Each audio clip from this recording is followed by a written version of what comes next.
Hi ಸ್ನೇಹಿತರೆ, ನಮಸ್ತೆ. ಗೌರಿ ಇನ್ಫಾರ್ಮೇಷನ್ಗೆ ಸ್ವಾಗತ. ನಾನು ಇವತ್ತು 10,000 ರೂಪಾಯಿ ಬಜೆಟ್ ಪ್ಲಾನಿಂಗು 2025ಗೆ ಅಂತ ಒಂದು ವಿಡಿಯೋ ಮಾಡಿದ್ದೀನಿ ಸ್ನೇಹಿತರೆ. 10,000 ರೂಪಾಯಿ ಅನ್ನೋದು ಈಗಿನ ಕಾಲಘಟ್ಟಕ್ಕೆ ತುಂಬಾ ಲೋ ಇನ್ಕಮ್ ಆಯಿತು, ಹೌದು ಅಲ್ವಾ? ಹಾಗಾಗಿ ನಾವು ಇನ್ಕಮ್ನ ಆದಷ್ಟು ಜಾಸ್ತಿ ಮಾಡ್ಕೊಳೋದಕ್ಕೆ ಟ್ರೈ ಮಾಡಬೇಕು ಸ್ನೇಹಿತರೆ. ಹೇಗಪ್ಪ ಇನ್ಕಮ್ ಜಾಸ್ತಿ ಮಾಡ್ಕೊಳೋದು ಅಂದರೆ, ಗಂಡ ಹೆಂಡತಿ ಇಬ್ಬರಿದ್ದು ಒಬ್ಬರು ಕೆಲ್ಸಕ್ಕೆ ಹೋಗ್ತಿದ್ರೆ ಇಬ್ಬರು ಕೆಲ್ಸಕ್ಕೆ ಹೋಗುವಂಥದ್ದು ಮಾಡ್ಬೋದು. ಅಥವಾ ಇಬ್ಬರು ಕೆಲ್ಸಕ್ಕೆ ಹೋಗಲ್ಲ, ಮಕ್ಕಳಿದ್ದಾರೆ ನೋಡ್ಕೊಬೇಕು ಅನ್ನೋದಿದ್ರೆ ಮನೇಲೇ ಮಾಡುವಂಥ ಟೈಲರಿಂಗ್ ಆಗಲಿ, ಕುಚ್ಚು ಕಟ್ಟೋದಾಗಲಿ, ಉಕ್ಸು ಅಂಥವೆಲ್ಲ ಹಾಕೋದಿರ್ತಾವಲ್ಲ, ಬ್ಲೌಸ್ಗೆ ಉಕ್ಸ್ ಹಾಕೋದು, ಅದೆಲ್ಲ ಈ ಥರದ್ದು ಯಾವುದಾದ್ರೂ ಒಂದು ಕೆಲಸ ಮಾಡ್ಕೊಳೋದು ಬೆಟರು ಸ್ನೇಹಿತರೆ. ಈ 10,000ಕ್ಕೆ ಅದು ಒಂದು ಸ್ವಲ್ಪ ಏನಾದರೂ ಮಾಡಿಕೊಂಡ್ರೆ ನಾವು ಎಕ್ಸ್ಟ್ರಾ ಒಂದು ಸ್ವಲ್ಪ ಸಪೋರ್ಟ್ ಆಗುತ್ತೆ. ಅದರಿಂದ ಇನ್ನೊಂಚೂರು ಇನ್ಕಮ್ ಜಾಸ್ತಿ ಆದಾಗ ಒಂದು ಸ್ವಲ್ಪ ಸೇವಿಂಗ್ಸು ಏನಾದರೂ ಮಾಡ್ಕೊಬೋದು ಸ್ನೇಹಿತರೆ. ಹೇಗಪ್ಪ 10,000 ಬಜೆಟ್ ಪ್ಲಾನಿಂಗ್ ಮಾಡೋದು ಅಂತ ನಾನು ತೋರಿಸ್ತಾ ಇದ್ದೀನಿ. ಅದಕ್ಕೂ ಮುಂಚೆ ನನ್ನ ಚಾನಲ್ನ ಯಾರಾದರೂ ಸಬ್ಸ್ಕ್ರೈಬ್ ಮಾಡ್ದಿರಾ ನೋಡ್ತಾ ಇದ್ರೆ ಪ್ಲೀಸ್ ಸಬ್ಸ್ಕ್ರೈಬ್ ಮಾಡಿ, ಶೇರ್ ಮಾಡಿ, ಲೈಕ್ ಮಾಡಿ, ಕಾಮೆಂಟ್ ಮಾಡಿ ಸ್ನೇಹಿತರೆ. ಈಗ 10,000 ರೂಪೀಸ್ ಅಂದರೆ ಅದು ಲೋ ಇನ್ಕಮ್ಮು. ಈ ಇನ್ಕಮಲ್ಲಿ ಬಜೆಟ್ ಮಾಡಿಕೊಂಡು ಖರ್ಚು ಮಾಡಿ ಉಳಿತಾಯನೂ ಮಾಡ್ಬೋದು ಸ್ನೇಹಿತರೆ. ಸೇವಿಂಗ್ಸು ಮಾಡಲೇಬೇಕು. ನಾವು ಲೋ ಇನ್ಕಮ್ ಆದರೂ ಸೇವಿಂಗ್ಸ್ ಮಾಡಬೇಕು, ಹೈ ಇನ್ಕಮ್ ಆದರೂ ಸೇವಿಂಗ್ಸ್ ಮಾಡಲೇಬೇಕು ಸ್ನೇಹಿತರೆ. ಇದು ಸೇವಿಂಗ್ಸ್ ಅನ್ನೋದು ನಮಗೆ ಒಂದಲ್ಲ ಒಂದು ಟೈಮಲ್ಲಿ ಎಷ್ಟು ಹೆಲ್ಪ್ ಆಗುತ್ತೆ ಅಂದರೆ, ಸೇವಿಂಗ್ಸ್ ಇಲ್ಲ ಅಂದರೆ ತುಂಬಾ ಕಷ್ಟ ಆಗುತ್ತೆ ಸ್ನೇಹಿತರೆ.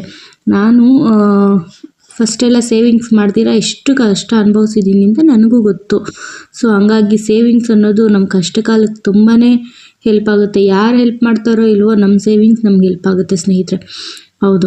ಹಾಗಾಗಿ 10,000 ರೂಪೀಸ್ ಬಜೆಟ್ ಪ್ಲಾನಿಂಗ್ ಹೇಗೆ ಮಾಡೋದು ಅಂತ ತೋರಿಸ್ತಾ ಇದ್ದೀನಿ. ಇನ್ಕಮ್ ಬಂದಿದ್ದ ತಕ್ಷಣ ಫಸ್ಟು ಸೇವಿಂಗ್ಸ್ ಮಾಡಬೇಕು ಸ್ನೇಹಿತರೆ. ಫಸ್ಟು ಸೇವಿಂಗ್ಸ್ ಮಾಡಬೇಕು. 10,000 ನಾವು ಇನ್ಕಮ್ ಬಂತು, ನಮಗೆ ಸ್ಯಾಲ್ರಿ 10,000 ಬಂತು ಅಂದರೆ ಅದರಲ್ಲಿ 10% ನಾವು ಸೇವಿಂಗ್ ಮಾಡಲೇಬೇಕು ಸ್ನೇಹಿತರೆ. 10% ಅಂದರೆ 1,000 ಸೇವ್ ಮಾಡಬೇಕು. ಆದರೆ 1,000 ಮಾಡಿ ಇನ್ನೂ ಆಗುತ್ತೆ ನಮ್ಮ ಕೈಯಲ್ಲಿ ಅಂದರೆ 20% ಅಂದರೆ 2,000ವರೆಗೂ ಸೇವ್ ಮಾಡ್ಬೋದು. ಆದರೆ ಸೇವ್ ಮಾಡಿ, ಇಲ್ಲಾಂದರೆ 1,000ನಾದರೂ ಸೇವ್ ಮಾಡಬೇಕು ಸ್ನೇಹಿತರೆ. ನೆಕ್ಸ್ಟ್ ಉಳಿದಿರೋ 9,000ದಲ್ಲಿ ನಾವು ಬಜೆಟ್ ಹಾಕ್ಕೊಬೇಕು ಸ್ನೇಹಿತರೆ. ಬಜೆಟ್ ಹಾಕ್ಕೊಬೇಕು. ಏನೋ ಬಜೆಟಲ್ಲಿ ತಿಂಗಳ ಖರ್ಚು, monthly expenses, groceries, rent, bills ಇವೆಲ್ಲ ಮಂತ್ಲಿ ಎಕ್ಸ್ಪೆನ್ಸಸ್ಸಲ್ಲಿ ಬರ್ತೈತೆ. ಹಾಗೆ ಡೈಲಿ ಖರ್ಚು, ದಿನದ ಖರ್ಚು, ಡೈಲಿ ಎಕ್ಸ್ಪೆನ್ಸಸ್ಸಲ್ಲಿ ಮಿಲ್ಕು, ತರಕಾರಿ, ಟ್ರಾವೆಲು ಎಕ್ಸೆಟ್ರಾ ಇನ್ನು ಏನೇನು ಬರುತ್ತೋ ಅದೆಲ್ಲನೂ ದಿನದ ಖರ್ಚು. ವಾರದ ಖರ್ಚು, ವಾರದಲ್ಲಿ ನಾವು veg, non veg, vegetables, non veg, fruits, snacks ಇವೆಲ್ಲ ವಾರದ ಖರ್ಚಲ್ಲಿ ಬರ್ತವೆ ಸ್ನೇಹಿತರೆ. ಹಾಗೆ ನಾವು ಚಿಕ್ಕಣವಾಗಿ ಖರ್ಚು ಮಾಡಬೇಕು. ಜಾಸ್ತಿ ಖರ್ಚು ಮಾಡೋದನ್ನು ಅವಾಯ್ಡ್ ಮಾಡಬೇಕು ಸ್ನೇಹಿತರೆ. ಆದಷ್ಟು ಚಿಕ್ಕಣವಾಗಿ ಎಷ್ಟಾಗುತ್ತೋ ಅಷ್ಟು ಖರ್ಚು ಮಾಡೋದನ್ನು ಕಡಿಮೆ ಮಾಡಬೇಕು. ಚಿಕ್ಕಣ ಅಂದರೆ ಏನು, ಬೇಕಿರೋದು ತೊಗೊಬಾರ್ದ ಅಂದರೆ, ಅಗತ್ಯ ವಸ್ತುಗಳ್ನ ತೊಗೊಬಾರ್ದು ಅಂದರೆ ಇಲ್ಲ, ಅಗತ್ಯ ವಸ್ತುಗಳನ್ನ ತೊಗೊಂಡು ಬೇಡದೇ ಇರೋ ವಸ್ತುಗಳನ್ನ ಅವಾಯ್ಡ್ ಮಾಡುವಂಥದ್ದು. ಆಮೇಲೆ ಆದಷ್ಟು ಶಾಪಿಂಗ್ನ ಕಡಿಮೆ ಮಾಡಿ. ಶಾಪಿಂಗ್ ಹೋಗ್ತಾ ಇದ್ದರೆ ನಾವು ಒಂದು ತೊಗೊಳೋ ಜಾಗದಲ್ಲಿ 2 ತೊಗೊತೀವಿ. ತಿಂಗಳಲ್ಲಿ ಒಂದು ಸತಿ ಶಾಪಿಂಗ್ ಹೋಗ್ಬಿಟ್ಟು ಸುಮ್ಮನೆ ಆಗ್ಬಿಡ್ಬೇಕು ಅಷ್ಟೇ. ಅಗತ್ಯಗಳಿಗೆ ಮಾತ್ರ ಖರ್ಚು ಮಾಡೋದು, ನೆಸೆಸಿಟಿ ಇರುವಂಥದ್ದು ಮಾತ್ರ ತೊಗೊಳೋವಂಥದ್ದು. ಸುಮ್ಮನೆ ಬೇಡದೇ ಇರೋದೆಲ್ಲ ತೊಗೊಳೋದು ಬೇಡ ಸ್ನೇಹಿತರೆ.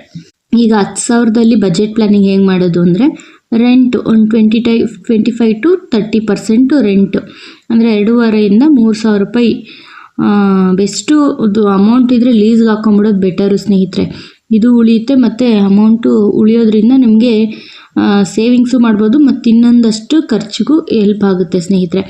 ಇಲ್ಲ ಅಂದರೆ 2,500 to 3,000 ರೂಪಾಯಿ ಅಷ್ಟೇ ಮಂತ್ಲಿ ರೆಂಟ್ ಇರಬೇಕಾಗುತ್ತೆ. ಮತ್ತು ರೇಷನ್ಗೆ 1,500 ರೂಪಾಯಿ, 1,600 ರೂಪಾಯಿ. ಇನ್ನು 100 ರೂಪಾಯಿ ಸೊಸೈಟಿಲಿ ರೇಷನ್ ಕೊಡ್ತಾರಲ್ಲ, ಅದಕ್ಕೆ 1,600 ರೂಪಾಯಿ ಇಲ್ಲಿ ಹಾಕಿದ್ದೀನಿ ರೇಷನ್ಗೆ. ಒಟ್ಟು ಅದರಲ್ಲಿ 100 ರೂಪಾಯಿ ಬಂದು ರೇಷನ್ಗೆ, ಸೊಸೈಟಿಲಿ ಕೊಡೋವಂಥ ಅದಕ್ಕೆ 100 ರೂಪಾಯಿ ಬಳಸೋವಂಥದ್ದು. 1,500 ರೂಪಾಯಿ ರೇಷನ್ ತೊಗೊಳೋವಂಥದ್ದು. ಹಾಲಿಗೆ ಇಲ್ಲಿ ನಾನು ಧಾರಾಳವಾಗಿ ಹಾಕಿದ್ದೀನಿ, 30 × 25 ರೂಪಾಯಿ, 750 ರೂಪಾಯಿ ಹಾಕಿದ್ದೀನಿ. ಬೇಕಾದರೆ ಇದನ್ನು ಕಡಿಮೆನೂ ಮಾಡ್ಕೊಬೋದು. ಇದು ನಾನು ಜಾಸ್ತಿನೇ ಹಾಕಿದ್ದೀನಿ ಹಾಲಿಗೆ. ಆಮೇಲೆ ಕೇಬಲ್ ಬಿಲ್ ಕೆಲವು ಕಡೆ 250 ತೊಗೋತಾರೆ, ಕೆಲವು ಕಡೆ 300 ಇದ್ದೇ ಇರುತ್ತೆ.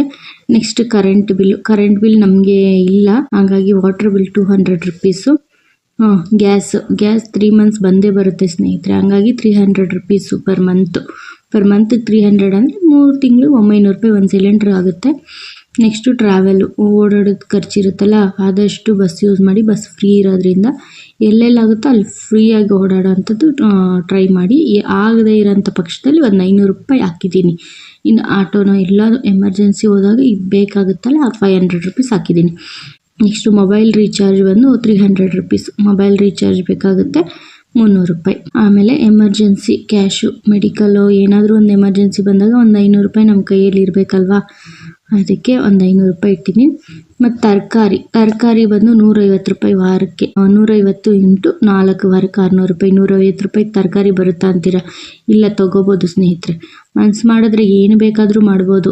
150 ರೂಪಾಯಿಗೆ ತರಕಾರಿ ವಾರಕ್ಕಾಗಲ್ವಾ? ಆಗುತ್ತೆ. ಇನ್ನು ನಾನ್ ವೆಜ್ ಅಂದರೆ ಇದು ಒಂದೇ ಥರದ್ದು ತೊಗೊಳಕ್ಕೆ ಹೋದರೆ 800 ರೂಪಾಯಿ ಸಾಲಲ್ಲ ಸ್ನೇಹಿತರೆ. 200 ಇಂಟು 4 ವಾರಕ್ಕೆ 800 ರೂಪಾಯಿ. ಒಂದು ವಾರ ಎಗ್ಗು, ಒಂದು ವಾರ ಮಟನು, ಒಂದು ವಾರ ಚಿಕನು, ಒಂದು ವಾರ ಫಿಶು, ಈ ಥರ ಚೇಂಜಸ್ ಮಾಡಿ ತೊಗೊಳೋದ್ರಿಂದ 800 ರೂಪಾಯಿ ಸಾಕಾಗುತ್ತೆ. ಮತ್ತು ಫ್ರೂಟ್ಸ್ ಆ್ಯಂಡ್ ಸ್ನ್ಯಾಕ್ಸು ಇನ್ನೇನಾದರೂ ಖರ್ಚು ಒಂದು 500 ರೂಪಾಯಿ ಬರ್ತಿದ್ದೀನಿ ಸ್ನೇಹಿತರೆ. ಇದಿಷ್ಟು ಎಷ್ಟಾಯ್ತಪ್ಪ ಅಂದರೆ 9,000 ರೂಪಾಯಿ ಆಗುತ್ತೆ. ಈಗ ಈ 9,000 ರೂಪಾಯಲ್ಲಿ ಮ್ಯಾನೇಜ್ಮೆಂಟ್ ನಾವು 9,000 ಮಾಡ್ಕೊಂಡಿದ್ದೀವಿ. 10,000 ಸಂಬಳ ಬಂದರೆ 1,000 ನಾವು ಎತ್ತಿಟ್ಬಿಡ್ಬೇಕು. 1,000ದ ಬಗ್ಗೆ ನಮಗೆ ಗ್ಯಾಪ್ನೇ ಇರಬಾರ್ದು. ಇಲ್ಲ ಅಂದ್ಕೊಂಡು ನಮ್ಗೆ ಬಂದಿರೋದೇ 9,000 ಅಂತ ನಾವು ಮೈಂಡ್ ಫಿಕ್ಸ್ ಮಾಡ್ಕೊಬಿಡ್ಬೇಕು. ನಮ್ಮ ಸ್ಯಾಲ್ರಿ ಇರೋದೇ 9,000 ರುಪೀಸ್ ಅಂತ ಅಂದ್ಕೊಂಬಿಡ್ಬೇಕು. ಇದು ನಾವು ಮರ್ತೇ ಬಿಟ್ಟಿರಬೇಕು. ಹಂಗೆ ಮಾಡಿದ್ರೆ ಮಾತ್ರ ನಾವು ಇಷ್ಟರಲ್ಲೇ ಖರ್ಚು ಮಾಡೋದಕ್ಕೆ ಸಾಧ್ಯ ಸ್ನೇಹಿತರೆ. ಇಲ್ಲ ಅಂದರೆ ತುಂಬ ಕಷ್ಟ ಆಗುತ್ತೆ. ಇದನ್ನು ಖರ್ಚು ಮಾಡ್ಕೊಂಬಿಡ್ತೀವಿ. ಹಂಗಾಗಿ ನಾವು ಮೈಂಡ್ ಫಿಕ್ಸ್ ಮಾಡ್ಕೊಂಡು ಇದಿಷ್ಟೇ ಇರೋದು ಅಂತ ಮನಸ್ಸು ಮಾಡಬೇಕು. ಈಗ ಇನ್ಕಮ್ ಬಂದು 10,000 ರುಪೀಸ್ ಆಯಿತು, ವರಮಾನ ಅಂತಾರೆ. ಎಕ್ಸ್ಪೆನ್ಸಸ್ಸು 9,000 ಆಯಿತು ಖರ್ಚು. ಸೇವಿಂಗ್ಸು 1,000, ಉಳಿತಾಯ 10,000 ರೂಪಾಯಿ ಟೋಟಲ್ ರೌಂಡ್ ಫಿಗರ್ ಆಯಿತು. ಈಗ ಸೇವಿಂಗ್ಸ್ 1,000 ಆಗಿದೆಯಲ್ಲ, ಇದನ್ನು ಒಂದು ಗೋಲ್ಡ್ ಚಿಟ್ ಹಾಕ್ಕೊಳ್ಳಿ. ಗೋಲ್ಡ್ ಚಿಟ್ಟು ಒಂದು 500 ರೂಪಾಯಿಗೆ ಹಾಕಿದ್ರು ಒಂದು 20 ತಿಂಗಳದ್ದು ಹಾಕಿದ್ರೆ 500 ಇಂಟು 20 10,000 ರೂಪಾಯಿ ಆಯಿತು. ಈ 10,000 ರೂಪಾಯಿಗೆ 1.5 ಗ್ರಾಮ್ ಗೋಲ್ಡ್ ಬರುತ್ತೆ ಸ್ನೇಹಿತರೆ. ಹೌದು, 1.5 ಇಲ್ಲ 1/4 ಗ್ರಾಮ್ ಆದರೂ ಗೋಲ್ಡ್ ಬರುತ್ತೆ, ಆಯಿತಾ. ಇನ್ನು 500 ರೂಪಾಯಿನ ಆರ್ ಡಿ ಬ್ಯಾಂಕಲ್ಲಿ ಹಾಕ್ಕೊಳ್ಳಿ. 500 ಇಂಟು 12 ತಿಂಗಳಿಗೆ 6,000 ರೂಪಾಯಿ ಆಯಿತು. ಒಂದು ವರ್ಷಕ್ಕೆ 6,000 ಅಂದರೆ 6,000 ಒಂದು 214 ರೂಪಾಯಿ, ಒಂದು 250 ಇಂಟ್ರೆಸ್ಟ್ ಬರುತ್ತೆ. 6,214 ರೂಪಾಯಿ ಆಯಿತು. ಈ 6,214 ಪ್ಲಸ್ 5 ವರ್ಷಕ್ಕೆ 30,000 ರೂಪಾಯಿ ಆಗುತ್ತೆ ಸ್ನೇಹಿತರೆ ನಾವು ಕಟ್ಟೋದು. 5 ವರ್ಷಕ್ಕೆ 30,000 ಆಗೋದ್ರಿಂದ ಇಂಟ್ರೆಸ್ಟ್ ಒಂದು 5,498 ರೂಪಾಯಿ ಆಗುತ್ತೆ. ಒಟ್ಟು 35,498 ರೂಪಾಯಿ ಆಗುತ್ತೆ. ಪ್ಲಸ್ ಈ ಗೋಲ್ಡು ನಾವು ಒಂದು ಗೋಲ್ಡು 5 ವರ್ಷಕ್ಕೆ 5 ಗ್ರಾಮ್ ಹಾಕ್ಕೊಳ್ಳಿ. ಇಲ್ಲಿ 1.5 ಗ್ರಾಮ್ ಅಂತ ಹೇಳಿದ್ರು 5 ಗ್ರಾಮ್ ಗೋಲ್ಡ್ ಆಯಿತು. ಎಷ್ಟಾಯಿತು? 1 ಗ್ರಾಮ್ ಒಂದು 50,000 ರೂಪಾಯಿ ಅಂದ್ಕೊಳ್ಳಿ. ಒಂದು 50,000 ಆಗಿರುತ್ತೆ. ಪ್ಲಸ್ ನಾವು 5 ವರ್ಷಕ್ಕೆ ಎಷ್ಟು ಸೇವಿಂಗ್ಸ್ ಮಾಡ್ಬೋದಪ್ಪ ಅಂದರೆ ಹತ್ತತ್ರ 85,000 ರೂಪಾಯಿ ನಾವು ಸೇವಿಂಗ್ಸ್ ಮಾಡ್ತೀವಿ ಸ್ನೇಹಿತರೆ. ಕೇವಲ 10,000 ಸಂಬಳ ಇರೋರು ವಿತ್ ಮನೆಗೆ ರೆಂಟ್ ಕಟ್ತಾ ಇರೋರು ಇಷ್ಟೆಲ್ಲ ಸೇವ್ ಮಾಡ್ಬೋದು. ಹನಿಗೂಡಿದ್ರೇ ಹಳ್ಳ ಸ್ನೇಹಿತರೆ, ಹಳ್ಳ ಅಲ್ವಾ? ಹಾಗಾಗಿ ಈ 10,000 ರುಪೀಸ್ ಬಜೆಟ್ ಪ್ಲ್ಯಾನಿಂಗ್ ನಿಮ್ಗೆ ಇಷ್ಟ ಆಯಿತು ಅಂದರೆ ನನ್ನ ಚಾನಲ್ನ ಸಬ್ಸ್ಕ್ರೈಬ್ ಮಾಡಿ, ಶೇರ್ ಮಾಡಿ, ಪ್ಲೀಸ್ ಕಮೆಂಟ್ ಮಾಡಿ ಸ್ನೇಹಿತರೆ. Thanks for the watching.